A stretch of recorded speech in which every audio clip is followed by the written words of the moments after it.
Hey everyone, welcome to the channel. All things Middle-earth here with a video on the Marshaled Forces feature that's now live in the game. This is temporarily taking the place of rallies, but more on that to come because rallies are not gone forever. But I want to talk about what happened to rallies. I want to talk about who can set these things up, how to use them, how much they cost, and I'm going to give you a live example of exactly what these things look like so you can know what to expect and plan for your team in your upcoming or current season. So stay tuned.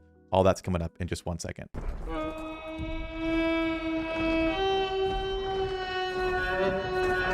So starting out, what happened to rallies? They posted this a little bit ago in the Discord. This is not brand new news, but I noticed there's not a lot of information out on this for those who haven't used them. So if you aren't in a season yet, or you're in one now and are just wondering what this is, I wanted to go through the details of it. But it says here that the new Fellowship Marshal feature will take place of the current Fellowship Rally feature and all newly unlocked campaigns. The current Fellowship Rally feature will be relaunched after being optimized. So rallies are coming back. Now, whether or not that means marshals will go away again or we'll have both, I don't know. What's being optimized on rallies, we don't know. I hope rallies are being made better. I hope marshals are staying so we have some variety of options for coordinating with our teams. But we'll find out when that all happens. And obviously, stay tuned to the channel when the new rallies come back. We'll be sure to cover that in stream or video. So make sure you subscribe so you don't miss out on that stuff. But that is at least a summary of what's happened to the rallies and why we have the marshal feature in the first place. So starting out, who can marshal forces? It's not something everyone can do, unfortunately. Like the rallies previously, you could use the war horns and anyone could set rallies from their forts. This is only done by the leader of the fellowship, the officers, or the new captain role, which is this one here that's kind of indicated by a bronze looking helmet.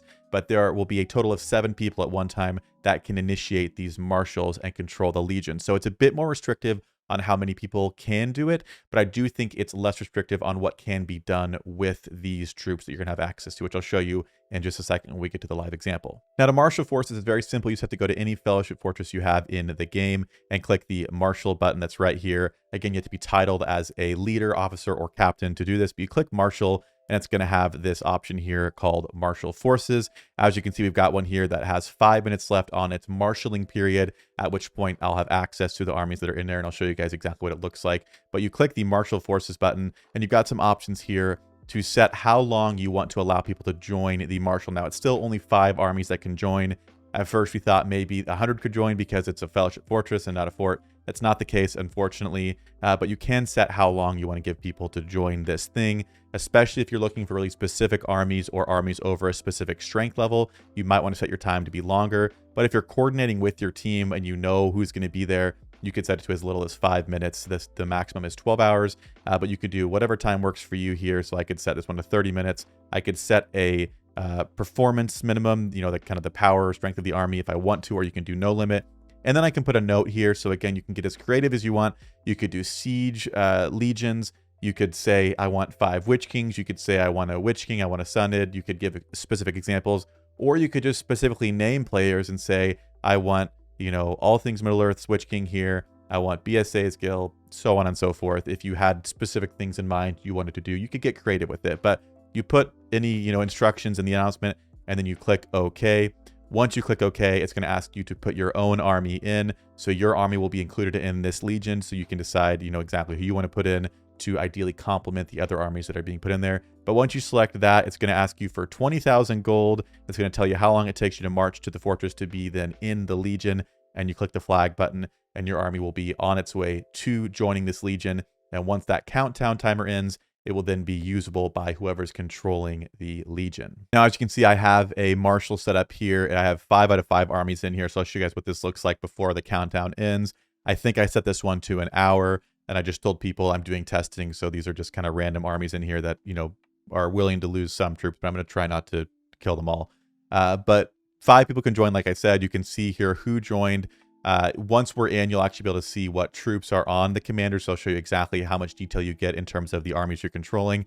But you can see we've got 5 out of 5 here, 2.5 minutes left. I can see what players put armies in, who the commander is, and what their performance level is. And once this timer ends, I'll be able to control it as one singular march. Okay, so the countdown is finally finished. We have control of the legion now. So you can see here on the left side of my screen, we have the actual legion. It says, you know, all things Middle-earth is controlling it. And so I can click on tiles that we're connected to and do a legion march. It then pulls up the army screen where I can choose to march with all of the armies which start selected, or I can go through and select which ones I want to send. So There could be situations where you decide to have siege and fighting armies mixed in and send, you know, half or the other half depending on what you're doing. Or you could just be sending all of them. So I'm going to show you just taking a normal tile what that looks like to start out with. So we'll send everyone here. And just like with the rallies, it looks like the big, you know, cluster of troops here. And this example, you know, being that we are playing the Kings of Men campaign, it looks like the Gondor Knights. But I think if you're in other campaigns with different factions, it would kind of match your faction theme, just like rallies do. So sending here, and we're going to no doubt destroy this one power tile in just a second. Okay, so as you can see, no crazy thing there. We took a low power tile, pretty simple. They all march together. But we'll try a different one so you guys can see exactly how the actual hits happen. Again, they're going to attack in the order they joined the rally. I believe this is one thing we were trying to confirm by looking at it, but I believe they're just set up in the order that they joined with your army last since you set the rally. So it should be Falcon and then Skalhelm and then the Sun End. So if this works the way we've seen it work, I'm assuming the Falcon and Skalhelm will be killed and the Sun End will take the tile.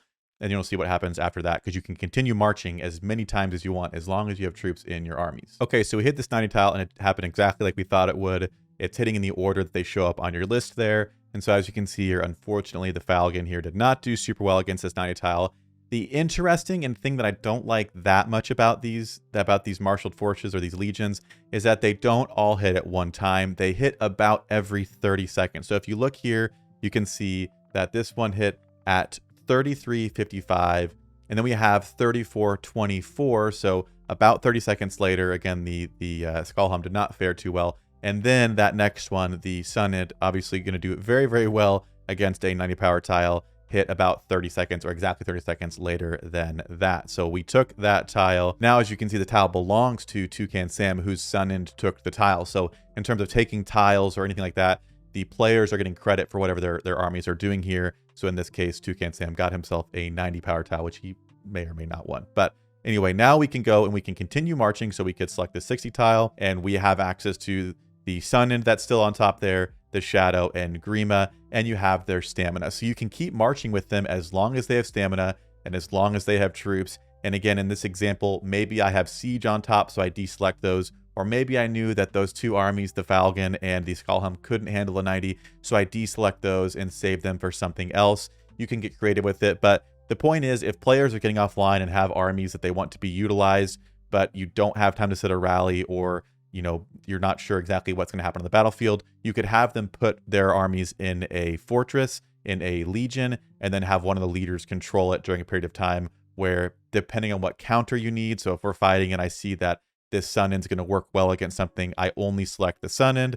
I could also select multiple ones if I'm not sure what's going to happen, or if I want to make sure I definitely wipe someone out, you could select 2 or 3 of them.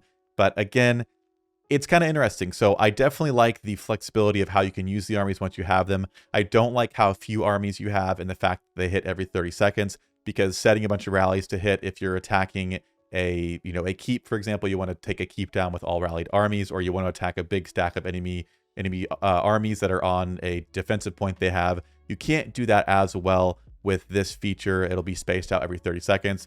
But to use them sort of strategically, sort of surgically, to go through and say, okay, I know that this is countered by Sun End, so I'm just going to use Sun End, I think that's pretty cool. So how I would personally use them is I'd have them set up with 5 different types. I'd have a Sun End, I'd have a Witch King, probably have a Gandalf the Grey with Reapers or something, probably a damage commander, and then maybe a siege commander. So you can go through and you can, clairvoyance, see what's there, pick the proper counter, and then siege the fort down. That's probably how I would best use it. But let me know down below what you guys think about this new Marshal feature. If you're going to use it, if you think it's going to be better than the rallies, or if you want it to go away as quickly as possible and have rallies back. But I think there's some interesting stuff here. So let me know what ideas you have down below about how to use this. But that's going to do it for me in this one, and I'll see you all in a future video.